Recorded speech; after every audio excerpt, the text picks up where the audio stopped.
پری. شاید بگم اینجا چیزی که من دیدم 9 تا روستا بود.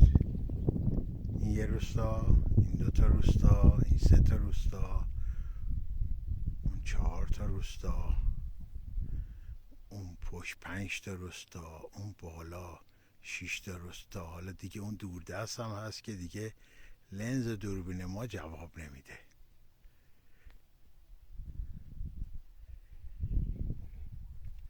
یعنی اومدیم روی ارتفاع بالای کوه از سمت جاده هراز به سمت بلده.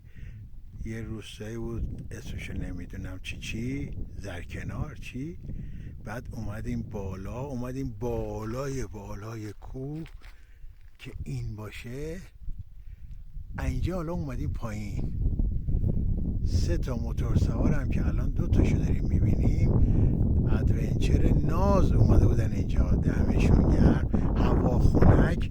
امروز 12 شهریور 1404 بماند به یادگار.